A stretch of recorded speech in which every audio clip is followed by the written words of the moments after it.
Hello, and welcome to Pro Wrestling Weekly UK. In this episode, we're going to take a look at some legendary superstars who had their WrestleMania moment or WrestleMania debut match later in their career, after having previously won World Championships in other companies.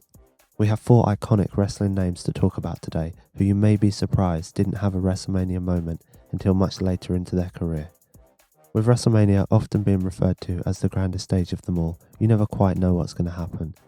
So don't be surprised in years to come if we experience another legendary superstar have his or her WrestleMania moment in the later stages of their career.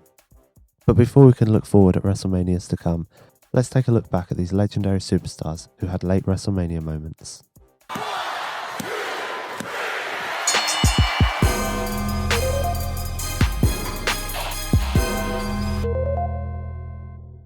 Harley Race. Harley Race joined the WWE, or WWF as it was then known, in 1986. This was quite late into his career, considering he'd been in the AWA and NWA promotions in the late 60s, 70s and early 80s, and had already established himself as a well-known name in the world of wrestling. Walking into the WWE, Race already had numerous titles from both of these promotions under his belt, including the NWA World Heavyweight Championship, which he had won 8 times in his career. So like I said, he was already a well-known name by this point. However, when Race joined the WWE, this was a time when promotions didn't recognise other promotions and also didn't recognise the accomplishments or achievements a wrestler had made outside of their own company. So all of these previous achievements that Race had made weren't recognised by WWE. So they needed to come up with a way to showcase his wrestling pedigree for the fans. They did this by having him compete in the King of the Ring tournament in 1986. This was the second ever King of the Ring tournament in WWE history, and he went on to win it, defeating the likes of George Steele, Billy Jack Haynes and Pedro Morales to become King Harley Race.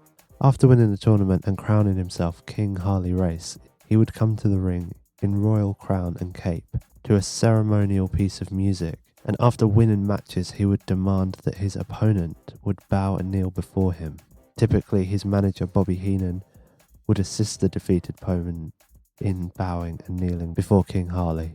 However, when it came round to the Junkyard Dog, he refused to kneel and bow for King Harley, claiming that there was no complete ruler in the company, which led to a match on Saturday night's main event, where once again the Junkyard Dog would refuse to bow. This storyline led itself nicely into a Mania match at WrestleMania 3, where the loser would bow. At WrestleMania 3, Harley Race went on to win the match, forcing the Junkyard Dog to bow and acknowledge him as King of Wrestling. However, after this moment happened, the Junkyard Dog attacked Harley Race, stole his cape and left. Although for Harley Race, by the time he got his WrestleMania moment, WrestleMania was only 3 years old, so this wouldn't have felt like a long time for him to wait. Whereas for many other people on this list, they would have felt like they would have been waiting for a WrestleMania moment for a long time. Sting. There aren't many stories like Sting's. Sting went down with WCW back in 2001 and didn't take up a contract with WWE, the new owners of the company, like many of his colleagues would have done. Instead, Sting decided to go elsewhere, finding himself a role in TNA wrestling for years to come. By the time Sting made his way to the WWE, it was at the tail end of his career. In 2014, Sting first arrived at Survivor Series, interfering in a match between Team Cena and Team Authority, which saw Sting assist Dolph Ziggler for the win, attacking Triple H, and laying the seeds for a possible future match to come between the two. On the 19th of January the following year, Sting distracted the Authority once again, allowing John Cena to retain his title shot at the Royal Rumble. Things were moving along nicely for Sting's possible WrestleMania moment to come. At the February pay-per-view Fastlane, Sting and Triple H had a confrontation where Sting issued a challenge for WrestleMania 31, which Triple H accepted. At WrestleMania 31, Sting's moment had finally arrived. He would face off against Triple H in his very first match in WWE and at WrestleMania. This match was a very interesting match between the two men, as it featured outside interference from both DX, who had aided Triple H, and the NWO, who came to the aid of Sting. Ultimately, though, Triple H picked up the win after a sledgehammer shot with interference. After the match, the two men shook hands out of respect, although not the most technical match, at WrestleMania. This match told the story of the Monday Night Wars from the Attitude Era, which many fans would have loved to watch play out in real time once again in front of their eyes. Sadly though, Sting's time in WWE didn't last much longer, as he technically only had a further 3 matches in the company before leaving and finding his feet somewhere else. Unlike Harley Race, Sting's WrestleMania moment must have seemed like a long time coming, as when he walked in the door, he already had NWA, TNA and WCW championships under his name. Ric Flair. In the summer of 1991, Ric Flair finally signed with the World Wrestling Federation, and he began appearing on television as one of the most hated heels in wrestling. In his early months, Flair offered challenges to the likes of Roddy Piper and Hulk Hogan, even going as far to helping The Undertaker defeat Hulk Hogan for the WWF Championship at Survivor Series. At the start of the following year in 1992, Ric Flair won the Royal Rumble match to claim the vacant WWF Championship. In doing this, Flair joined Buddy Rogers as the only men to win the WWF and the NWA World titles in their career. Flair held this title going into WrestleMania 8, where he was planned to have a match with Hogan, but was scrapped due to Hogan's hiatus following the steroid scandal. Randy Savage stepped up and challenged Flair as part of a double main event for the show. In the storyline, Flair taunted Savage by claiming that he had a prior relationship with Elizabeth, and that he had pictures to prove it. However, we all found out that these pictures were fake, and Savage would go on to defeat Flair for the title at that WrestleMania.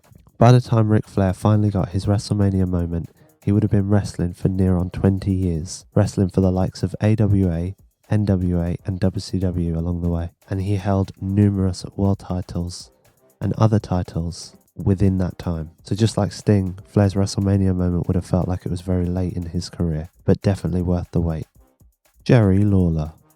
When you hear the name Jerry Lawler, it is hard to think of anything other than words like icon and legend. This man held countless championships throughout his career, working in various territorial promotions. For an icon that wrestled in the 60s, 70s, 80s and 90s, you would find it very hard to believe me if I told you that his debut at WrestleMania came at WrestleMania 27, an event that took place in 2011, years after the peak of Jerry Lawler's career. In a strange angle where Jerry Lawler challenged The Miz for the WWE title, only to be agreed by the anonymous Raw general manager at the time, Lawler earned his first ever title shot, however sadly was not able to win the title after outside interference from Alex Riley and Michael Cole. In the weeks and months after this event, Michael Cole pushed Lawler so far with his horrible attitude, which included the mocking of Jerry Lawler's mother's recent death.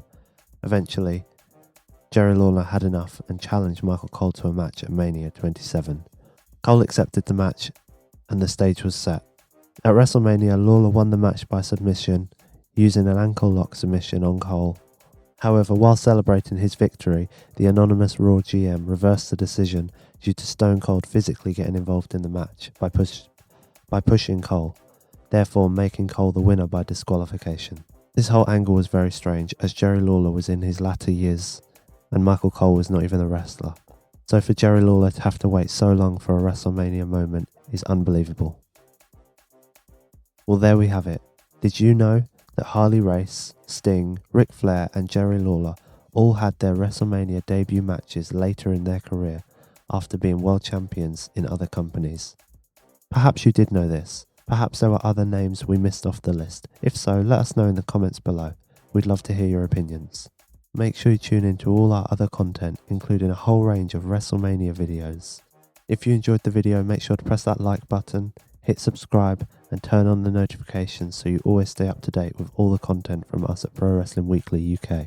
That's it for today. Thanks for watching. See you next time.